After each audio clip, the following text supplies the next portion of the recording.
here. And that jump, from Cricklewood to Hollywood, what sort of fond memories do you have of Cricklewood in particular? Oh, I had a wonderful, wonderful childhood. And although it was during the war, but we were a very happy family. And all of a sudden, from nowhere, this fluke happened. And I'm over there, it's, I still can't quite get over it.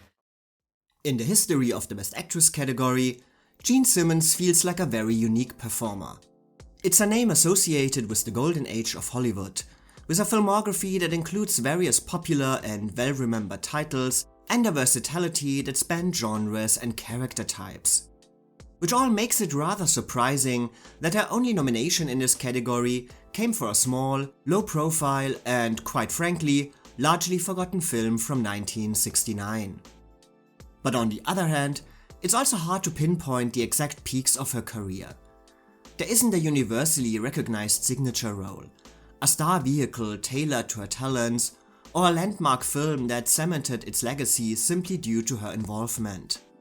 She had a rich and varied body of work, full of nuanced and often overlooked performances, yet nothing that feels definite for the era or comparable to the work of many of her contemporaries.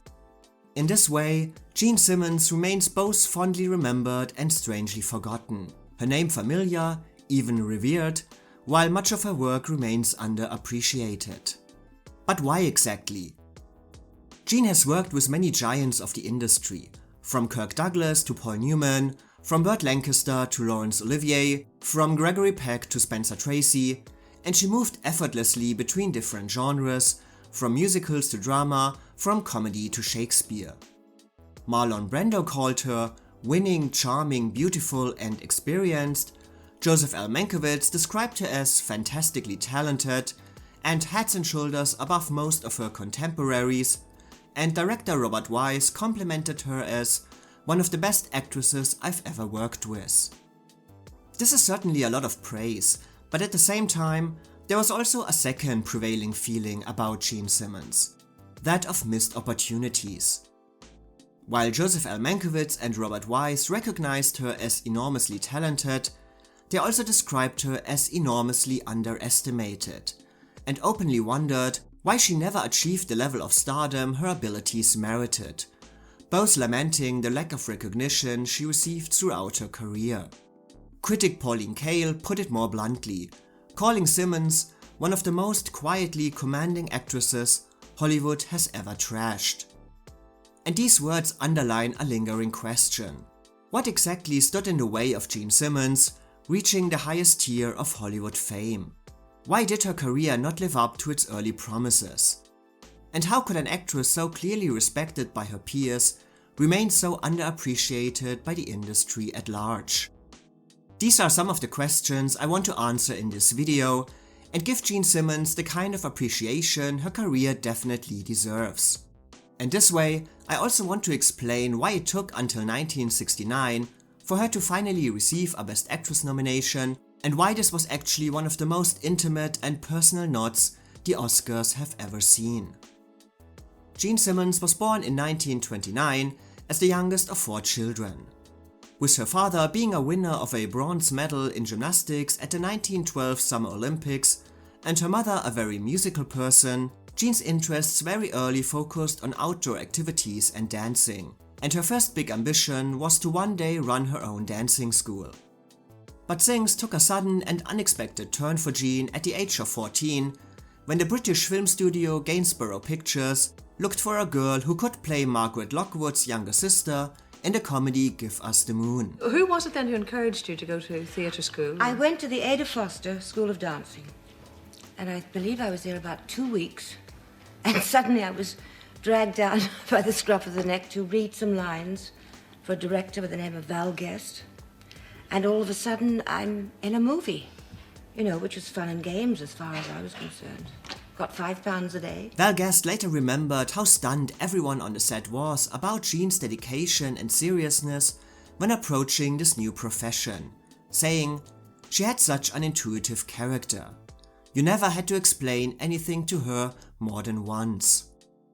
And reviewers were equally amazed by this young newcomer right away, stating that Jean possessed an intuitive understanding of movie acting and an obvious depth of talent that far exceeded any expectations in regards to her age and experience.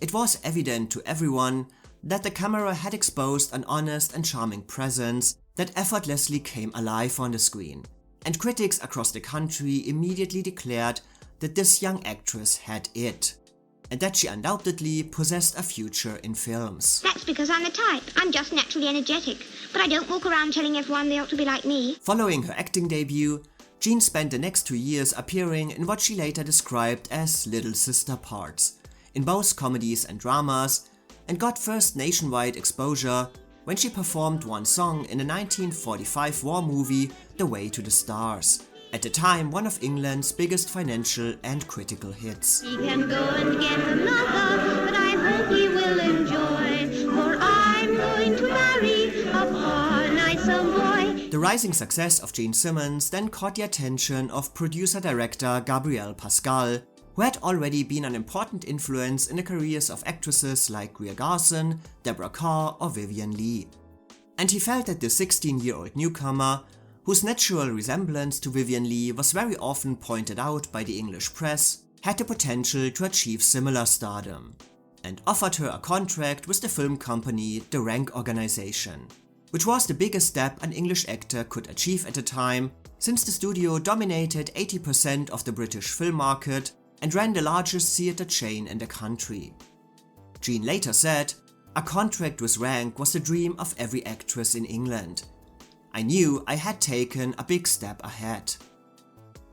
Jean's reputation as one of the country's most popular new actresses was then solidified when she was cast in her most significant role so far in David Lean's 1946 movie adaptation of Great Expectations, an international artistic and financial hit that proved that she could easily adapt her talents to more serious and demanding material. And she would soon reaffirm this versatility in an even bigger project. By 1947, Laurence Olivier had firmly established himself as one of the most prominent English actors of his time. He had already made his first big impressions in Hollywood with Wuthering Heights and Rebecca, and his marriage to Vivien Leigh turned them into one of the most celebrated couples in the world. And of course, Olivier had also already solidified his reputation as one of the foremost interpreters of the work from William Shakespeare, especially following his highly successful Technicolor movie adaptation of Henry V in 1944.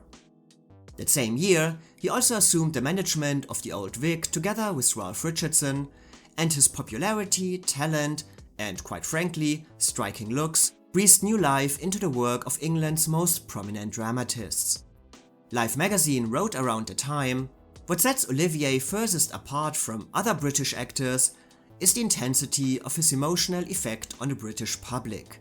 The British theatregoer is normally an undemonstrative type, not given to extreme directions.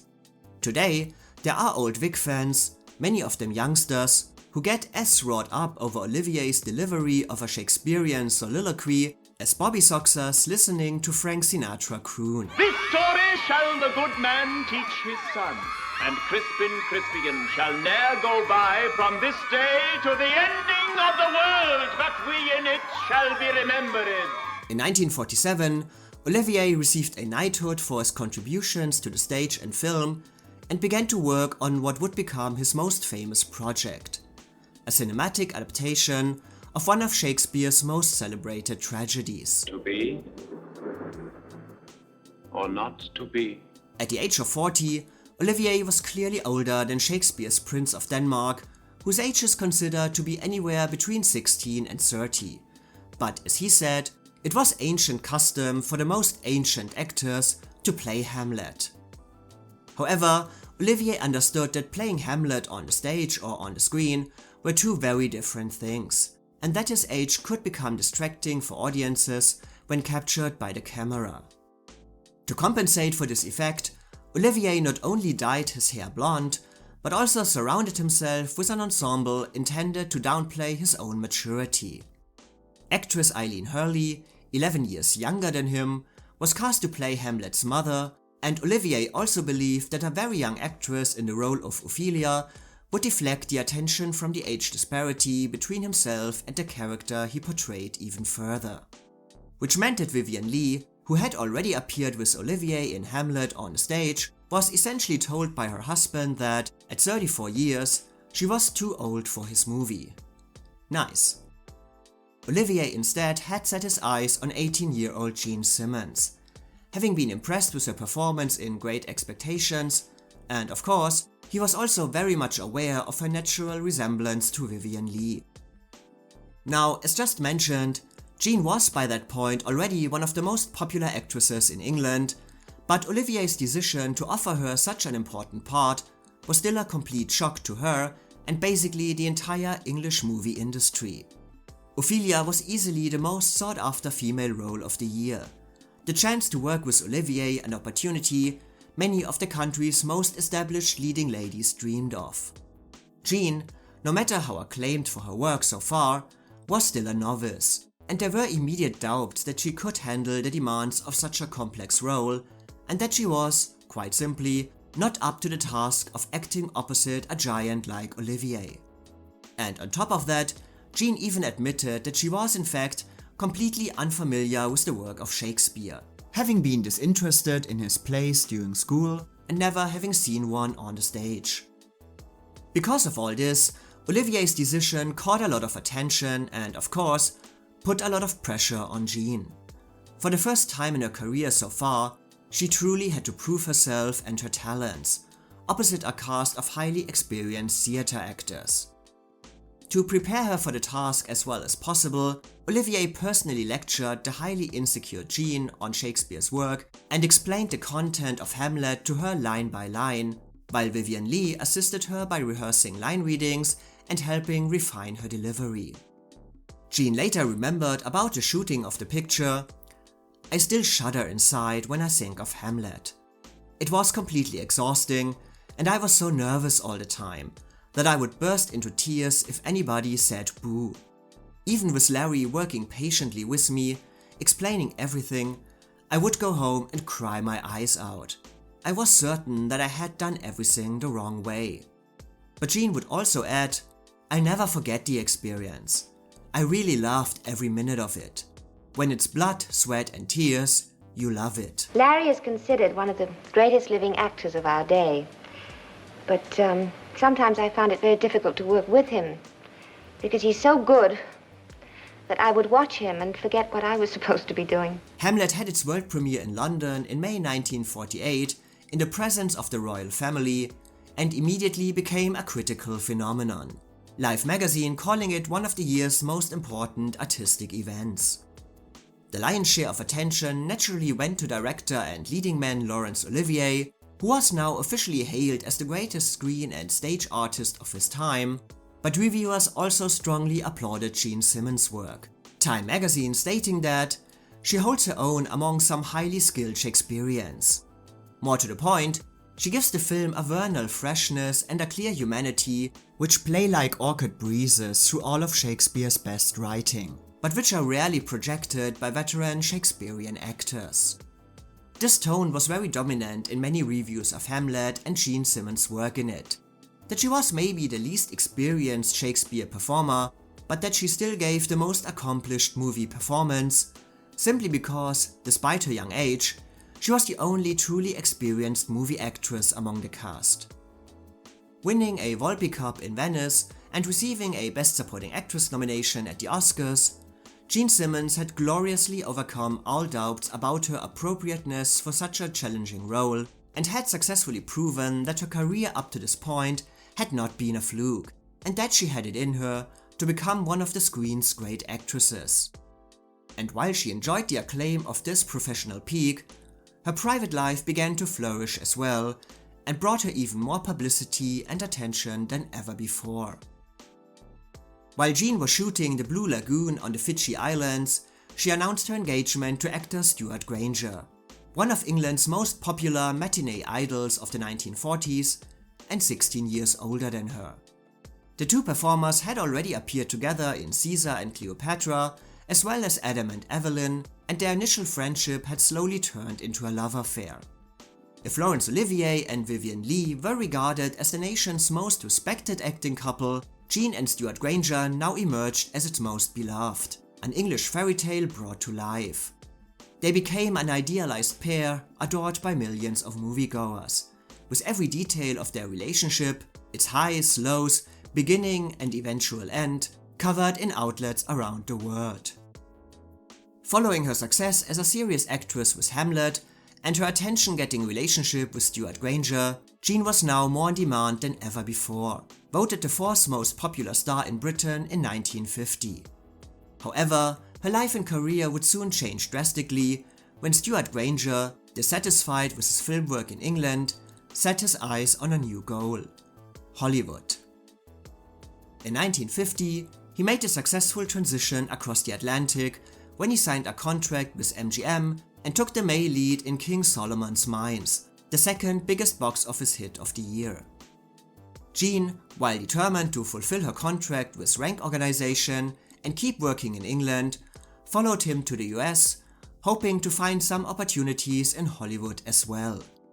And given her reputation as England's most promising young performer and her recent international breakthrough, this is where you would normally expect her career to really take off, with exciting and challenging roles that showcase her captivating screen presence and win over American audiences.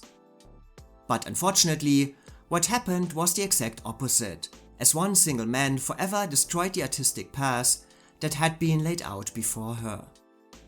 Billionaire Howard Hughes, whom you might know either as this or as this, is today mostly associated with his interest in aviation, but he was also an independent movie producer / director responsible for movies like Hell's Angels and The Outlaw, and in 1948 he acquired the Hollywood studio RKO, which among others had done Citizen Kane and the original King Kong, had been the early home of Katharine Hepburn, gave Bette Davis her big break with Of Human Bondage, and created various Fred Astaire Ginger Rogers classics.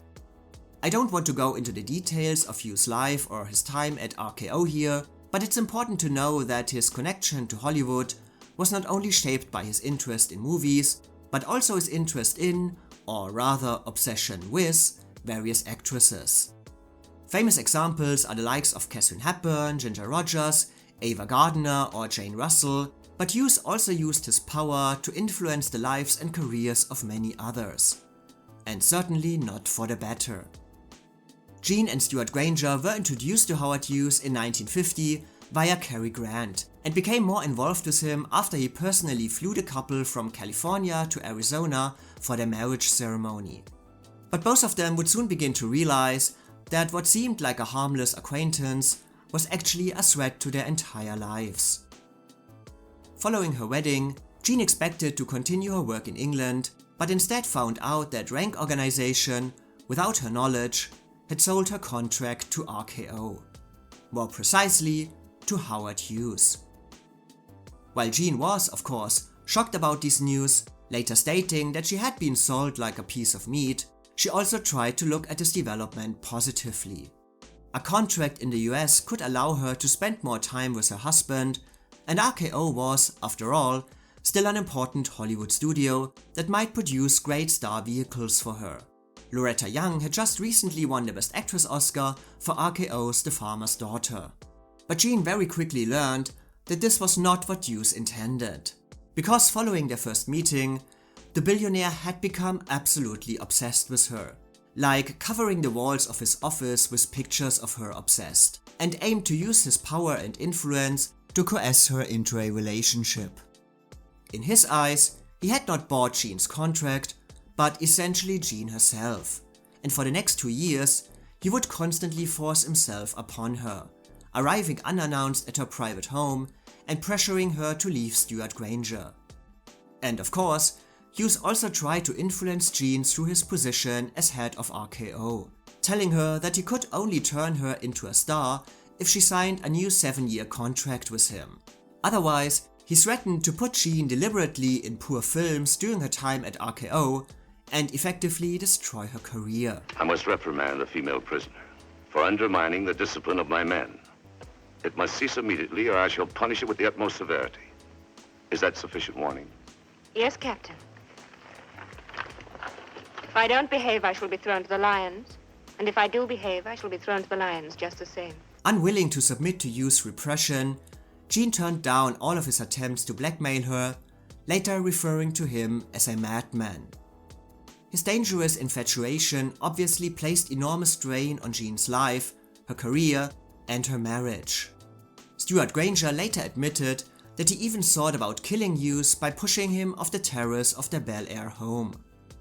The dark influence of Howard Hughes over the life of Jean Simmons was only lifted when she took the billionaire to court in May 1952, a move that carried immense risk, as it might have destroyed both hers and Stewart Granger's careers for good, as Hughes was one of the most powerful men in the country.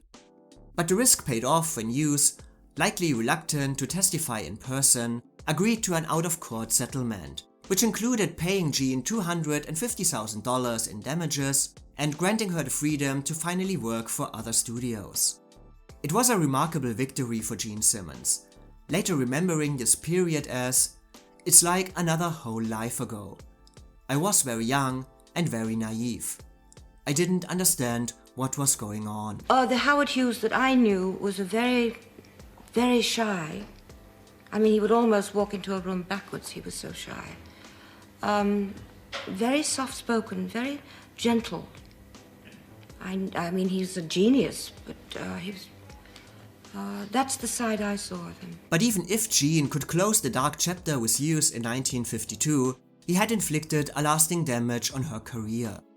While he hadn't completely destroyed it, Jean later reflected that he had killed its momentum. She had arrived in the US in 1950 as a recent Oscar nominee and one of England's brightest stars. But Hughes' interference prevented her from capitalizing on all the acclaim and attention she had garnered so far. While the movies he had assigned her to during her time at RKO, like Androcles and the Lion or Angel Face, were not the kind of disasters he had threatened her with, they were also not the kind of pictures that benefited her career in any way. Critics at the time essentially shrugged them off, but this also meant that all the excitement about Jean had slowly died down. Her movies were maybe not bad, and her performances still complimented, but they fell short of the high expectations America had for her. RKO neither gave her a continuation of the type of roles that had made her a star in England, nor did it offer her any star vehicles that could have properly introduced her to a new audience. Instead, she essentially vanished from the screen for 2 years at the most crucial point in her career, when the right kind of exposure could have elevated her to true A-list status. And even worse, Howard Hughes not only refused to provide Jean with the star-making role she needed, he also actively rejected all offers for her from other studios, one of which undoubtedly would have altered the course of her career forever. Stewart Granger later recalled how Jean was bubbling over with the news that Paramount wanted her for the lead in Roman Holiday. She had read the script and was absolutely thrilled with it. Jean Simmons begged Hughes to loan her out for the part, but he simply refused, unwilling to grant her any favor if she continued to reject him. Finally, Paramount cast another actress to play Princess Anne, and the rest is movie history. When Jean later saw Roman Holiday, she personally called Audrey Hepburn to tell her that, "Although I wanted to hate you, I couldn't. I have to tell you, I wouldn't have been half as good. I'm glad you got it." There is obviously so much to say about all the evil that Jean had to endure during her time at RKO. How one man was willing to destroy a woman's life until she agreed to sleep with him, and the way Hollywood essentially turned a blind eye, and what it all tells us about power dynamics and gender inequalities, as well as the industry's systematic mistreatment of actresses, but unpacking all of this in full is simply beyond the scope of this discussion. However, I hope I've been able to shed light on why Jean Simmons' career never reached the heights many expected, and why her subsequent years in Hollywood were marked by constant ups and downs, even if additional factors contributed to these challenges in the years to come. When Jean was free from RKO, she was of course still a promising young actress, but as just mentioned, the initial excitement surrounding her had faded, and actresses like Audrey Hepburn, Grace Kelly, Elizabeth Taylor or Marilyn Monroe had by now moved into the front row of female Hollywood stars. Producers may have remained interested in working with Jean, but in their eyes, the time for a star-making vehicle had passed. Roman holiday had been done, so what was there for Jean? Unfortunately, no studio ever bothered to find out and give her a project worthy of her talents and unique screen presence. In the eyes of Hollywood, Jean had appeal and talent, but there were always bigger stars available for roles that might have given her career the necessary push, and because her movies at RKO had not been commercial hits, Jean was also not considered a box office draw. She was therefore almost never cast in what would be considered Oscar material and high-profile productions, such as prestigious Broadway adaptations or the grand cinematic epics that defined the era. And when she did appear in such genres, it was usually in projects that didn't reach a higher status. A musical, but not The King and I, a western, but not Giant. Newspapers would later describe Jean's career in Hollywood as, quote, more prolific than distinguished, defined by collaborations with renowned co-stars and acclaimed directors, yet too often in rather forgettable films that even Jean herself did not care for. But of course, there were also some movies that Jean really loved, like The Actress, which was based on Ruth Gordon's autobiographical play years ago and marked the beginning of a lifelong friendship with Spencer Tracy and Katharine Hepburn, Home Before Dark, which was widely predicted to get her an Oscar nomination, until Jack Warner chose to focus all his campaign efforts on Auntie Mame instead, or 1955's movie version of the Broadway musical Guys and Dolls, one of Jean's personal favorites, where she also did her own singing. Look magazine wrote about her Golden Globe winning performance that it makes a real star of Britain's Jean Simmons, who since 1950 has been appearing in American films that led her to nowhere. But despite this acclaim, Jean Simmons' career again slowed down after Guys and Dolls, but this time for personal reasons, as she and Stewart Granger welcomed their first child and relocated to a ranch in Arizona, a lifestyle Jean never fully embraced. I am a city girl through and through. I want our daughter to go to school in Beverly Hills. I never expected to be living on a ranch. For Jean, this move was only a compromise she made for her husband, who had long dreamed of this kind of rural life. However, due to the high costs of maintaining the ranch, both Granger and Jean had to keep working, mostly on separate projects, spending long periods of time apart from each other, and mostly fighting whenever they were together. As her sense of isolation deepened, Jean was also confronted with tabloid headlines announcing her husband's alleged affairs. It was during this period that she quietly started turning to alcohol, not in excess or with visible self-destruction, but gradually, as a quiet, recurring escape from the increasing unhappiness about her marriage and her career. She felt trapped in her life and saw no escape, until one movie changed everything for her. Richard Brooks began his career as a screenwriter in 1942, writing movies such as Crossfire or Key Largo, and by 1950 he also became a director with credits like The Last Time I Saw Paris with Elizabeth Taylor or The Catered Affair with Bette Davis. His real breakthrough as a director came with Cat on a Hot Tin Roof in 1958, and the movie's success enabled him to finally realize a passion project he had been working on for the last couple of years. A movie version of the controversial 1927 novel Elmer Gantry by Sinclair Lewis. For the male lead, Brooks secured the interest of Burt Lancaster, and he offered the female lead, a devoted evangelist preacher, to Jean Simmons. Even though Jean was keen to spend more time with her husband, in a last attempt to save her failing marriage, she considered Elmer Gantry one of the most interesting challenges of her career and decided to commit to the project. To prepare for her role, she extensively researched the background of Sister Falconer, attending rallies by Billy Graham and other religious events across the country. It was an important film for me, a more mature woman, which was about time. I had been playing, well, I don't want to knock them, but like in the rope. Not real women. Jean initially found it difficult to work with Richard Brooks, describing how he could be quiet and soft-spoken in one moment and then suddenly became loud and aggressive, but after a while, she began to better understand his way of working and his entire personality, saying, "He was just a funny man.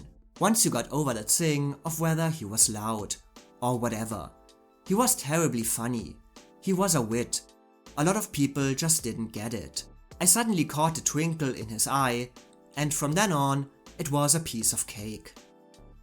But while her relationship with Richard Brooks was improving, Jean's marriage to Stewart Granger reached its breaking point.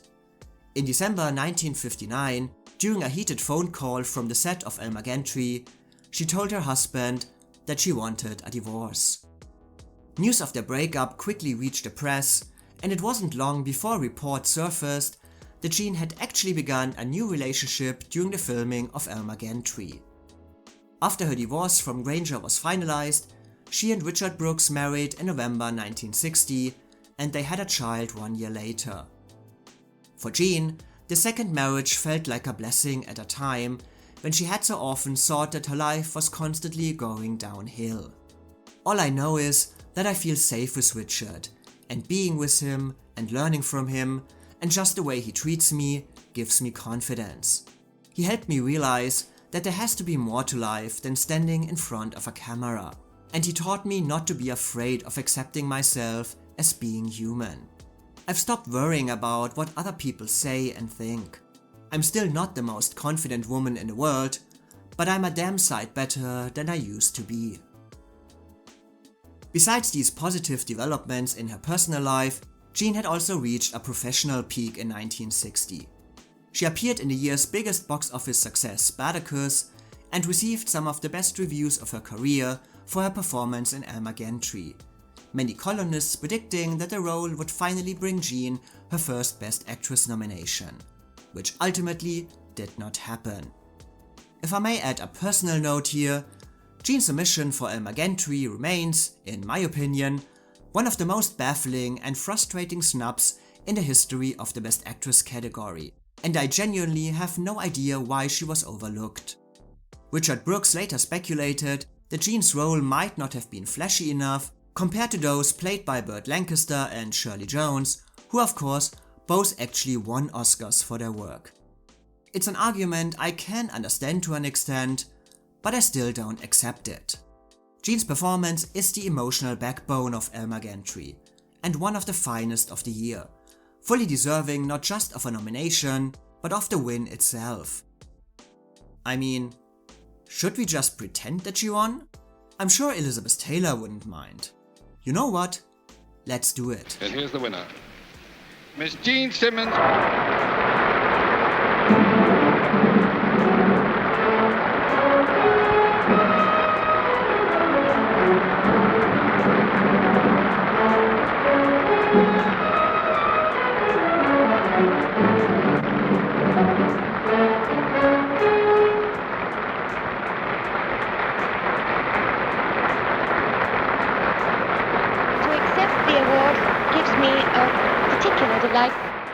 May I thank the Academy? Thank you.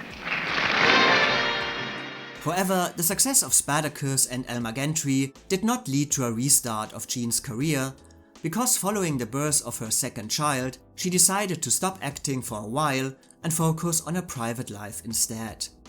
Domesticity got me hooked. I'm afraid I'm having a wonderful time playing mom. I haven't been so happy since I was a little girl. It was a time of great personal contentment for Jean, but when she decided to return to the screen in 1963, she found herself, for the second time in her life, facing a career that had lost almost all of its momentum, and was hardly offered any interesting or challenging roles anymore. Feeling rejected by an industry that had shaped nearly her entire life, Jean began to drink more frequently and more heavily. I started sitting around, looking in the mirror and feeling sorry for myself a lot. I was slugging down a lot more than anyone should. Wanting to help his wife overcome her battles with addiction and career disappointment, Richard Brooks offered her the one thing he hoped might restore her spirits. A movie project. In 1969, he began working on a script specifically shaped by Jean's own experiences, called The Happy Ending, telling the story of Mary Wilson, a seemingly content housewife who struggles with loneliness and alcoholism as she slowly awakens to the emptiness of her marriage and embarks on a secret trip to the Bahamas to discover herself. Brooks hoped that a role like this might serve as a form of therapy for Jean, helping her confront and better understand her own struggles. Reflecting on it later, Jean said, "He was trying to help me and to understand alcoholics. And he would go to meetings too, just to find out what people talk about and what people do and didn't do." At first, Jean was reluctant to star in her husband's film, uneasy about exposing so much of her private self to the audience. Many of the characters' lines had been lifted straight from real arguments between her and Brooks, and she worried whether she could handle the emotional weight of the role. It suddenly hit me as more personal, and it hurt quite a bit to be so exposed. It was too close to home in a way.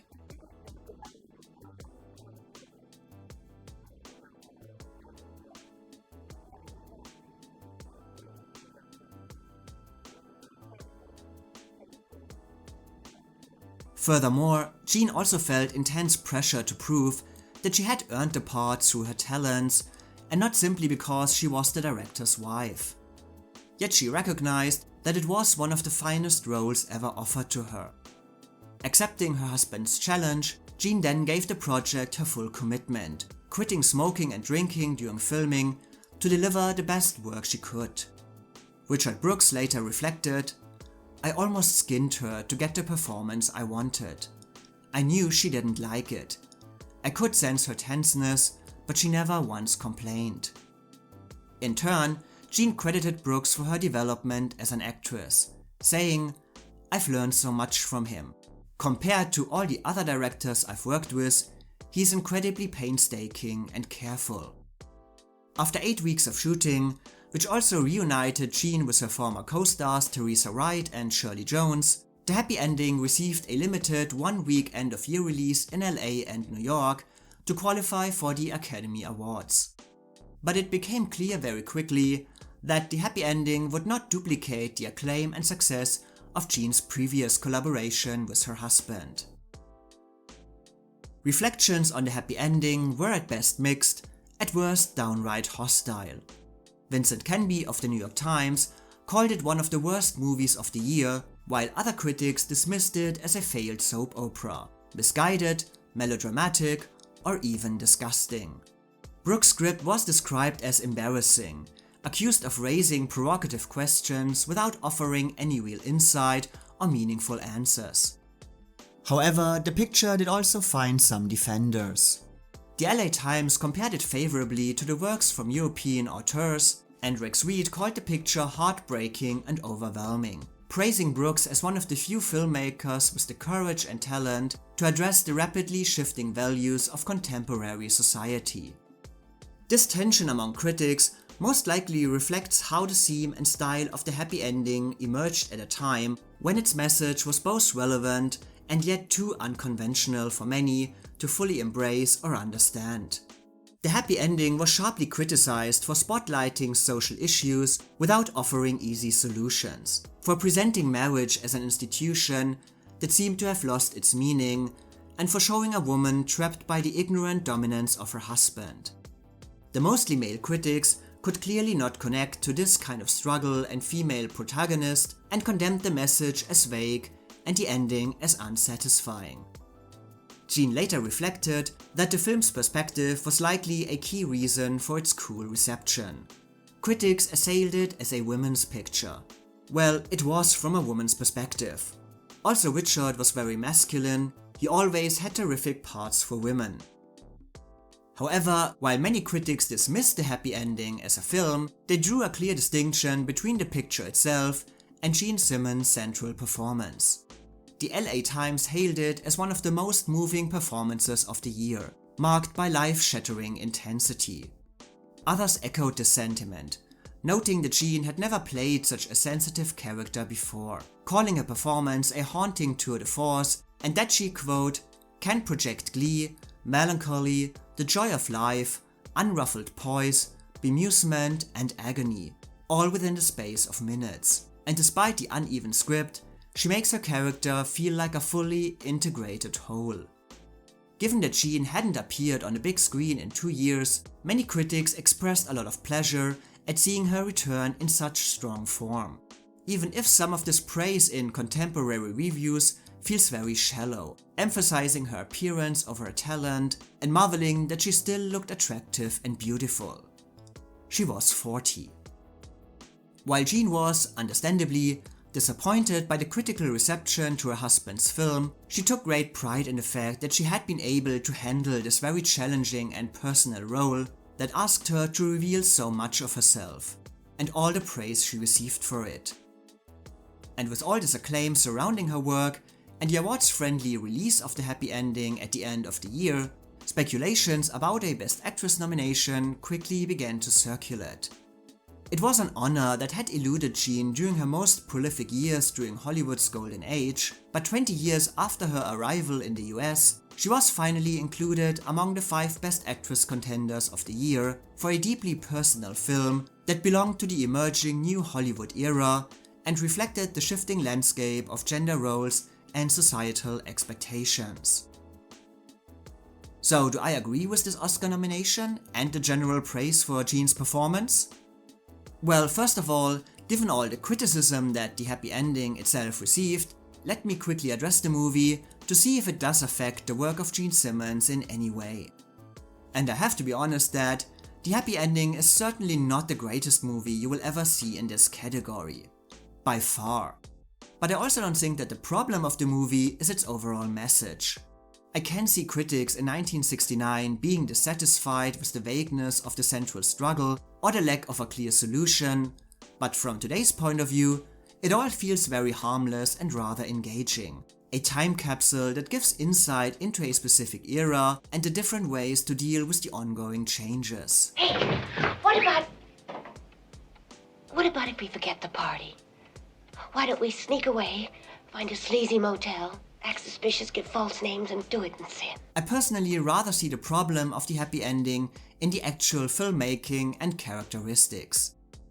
The part of Mary Wilson, by the clear center of attention, often feels strangely underdeveloped, with a lack of motives and guidance that could make her more engaging, while most supporting parts are thin and artificial.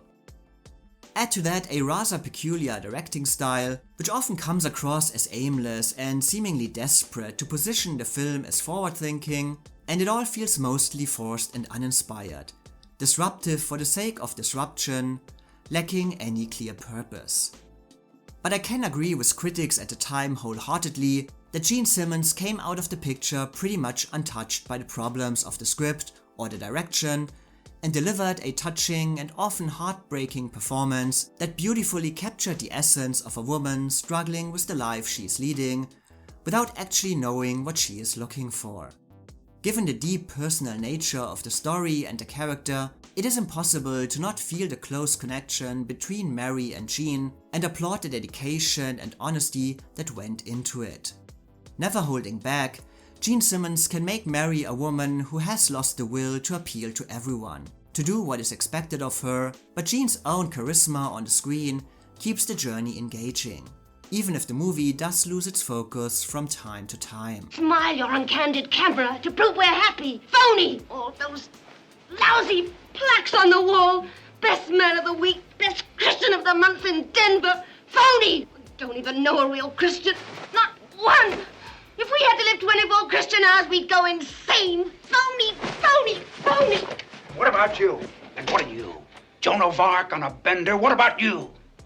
I'm nothing at all. Zero. Jean doesn't necessarily have a strong chemistry with her co-stars, but it works perfectly for a character who is trapped in her own world and mind, constantly lamenting the present, glorifying her past, and fearing her future. The movie came to Jean Simmons at a perfect time, when her usefulness was still visible every second she is on the screen. Okay, maybe not in the awkward opening scene when she is supposed to be some kind of college girl, but there is also a wise maturity in her screen presence, perfectly embodying the feeling of isolation and insecurity, of being overwhelmed and lost. I can't live with him and I can't live without him. What's the matter with me? Why can't I love the man I love? I wish that the script had put more focus on Mary during her actual journey of self-discovery, because it often feels that Jean almost slips into the background in many moments, unable to explain all the reason behind Mary's actions, but Jean still handles the overall progress of the role beautifully, making it understandable why Mary has to leave and why she cannot return to her old life. We both feel the same way. That's all that matters. What matters most, yes. But it's not all. And it's not enough.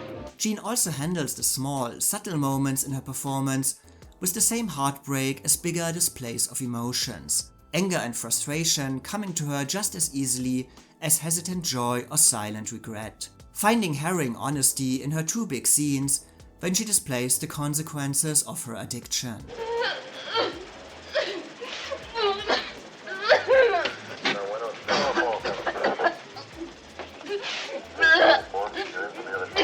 Jean Simmons herself considered the happy ending the greatest performance of her career.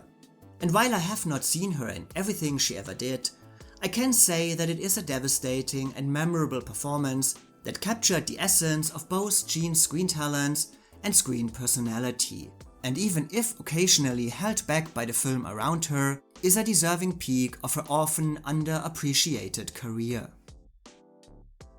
Following the happy ending, Jean was eager to return to work more regularly. The movie had not only once and for all confirmed her vast abilities as an actress of emotional complexities, but also shown that, even if she was strongly associated with a bygone era of Hollywood, she could still find a place in the emerging landscape of modern filmmaking and bring her talents to stories that reflected a new generation's voice. The happy ending had been seen as a comeback for her, and she wanted it to be a comeback, saying in an interview at the time, "I'm not as shy or self-conscious as I used to be. I was very inhibited once, terribly worried about making a fool of myself and nervous as a kitten in front of the camera. Now I feel so much more free." But Jean quickly realized that the happy ending was not the beginning of a new phase in her career. Roles for women her age were rare, and despite her Oscar nod, the happy ending was a box office flop. She had finally reached a peak, but it had only been possible due to the collaboration with her husband, and when Brooks turned his attention on other projects, Jean recognized that the happy ending was in fact more a swan song than a true comeback, failing to spark further opportunities for her. She therefore focused most of her attention from now on television. I'm a realist. After 40, the roles generally stop for women. TV offers a lot more. It's not a come down at all to do television. I'm working, and it doesn't matter whether it's TV, movies, theater, whatever. But the realization that her movie career seemed to have truly reached its end again threw her into a severe depression and again increased her alcoholism. But Jean kept herself busy during the 1970s and was even able to find some of her most fulfilling work as an actress when she appeared as Desiree Armfeld in A Little Night Music in a tour across the US and then originated the role in the West End. But this work also meant that she spent much time apart from Richard Brooks, and by the end of the decade, both agreed to a divorce, realizing that the happy ending was ultimately just a movie and couldn't help Jean face her personal struggles or solve the tensions in their marriage. Jean herself felt that, "We've been apart so much in the past 2 years, we have lost close touch. It got to the point with the problem I had that we just couldn't live together." But despite their divorce, they remained very close until Brooks' death in 1992. During the 1980s, Jean experienced some of her most satisfying and well-known work on TV, appearing in the highly popular miniseries Songbirds, for which she won an Emmy, in another popular miniseries North and South, an acclaimed TV version of Inherit the Wind, and a remake of Great Expectations, this time as Miss Havisham. And like many other stars from the golden age of Hollywood, she also had guest spots on shows like Murder, She Wrote or Hotel, but also Star Trek: The Next Generation. But keeping herself busy did not cure Jean's loneliness and depression, and in 1986, she finally decided to face her inner demons and checked into the Betty Ford Clinic. The drinking began with my loneliness. The other problem was show business. I was neither confident nor secure about myself. I was a periodic drinker. I was fine most of the time, so I could deny I was an alcoholic. That's why it took so long for me to get help. After finally overcoming her addiction, Jean embraced a renewed sense of peace and fulfillment, devoting herself to time with her children and close friends. From that point on, she chose to act only occasionally, with roles in films like How to Make an American Quilt or voice work in Howl's Moving Castle. She passed away from lung cancer in 2010 at the age of 80. I hope that this video could give you a better idea of a performer that seems both familiar and vague at the same time. Somebody you appreciate, but not always actively seek out. And that I could explain why the path of her career could never fulfill its early promises, forever marked by power dynamics that continue to affect actresses in the industry until this day. But I also hope that you are maybe intrigued to check out some of her work. Some of her better known performances you might not have seen yet, or maybe some hidden gem you actually never heard of. You basically cannot go wrong with Jean Simmons, who had the kind of natural screen presence you cannot learn, and that, under different circumstances, would have taken her much further. She was an actress who could lend her talents to any genre, never limited by distinct mannerisms or a lack of understanding. Rex Reed later wrote about Jean Simmons, "Because she has always been able to play everything, from Ophelia in Hamlet to the evangelist in Elmer Gantry, she has never taken the easy audience identification route, common to most movie stars. Thus publicity eludes her, and ticket buyers do not have a clear picture of any kind of Jean Simmons' image. Consequently, she has seldom received due recognition for her gifts." There might be a certain truth in this statement. Jean was never known for embodying a singular screen persona or adhering to a specific type in Hollywood, but that lack of definition became part of her quiet strengths. It's comforting to know that, after enduring a particular dark and difficult chapter during her time at RKO, she was able to rediscover personal fulfillment in her work, free from the constraints of being typecast, and she welcomed the creative freedom that came with playing a wide range of characters and working with many artists in front of and behind the camera she always admired very deeply. As she herself said about her life, "My career has had a lot of ups and downs, but basically it has been wonderful." Not bad for a kid from Cricklewood.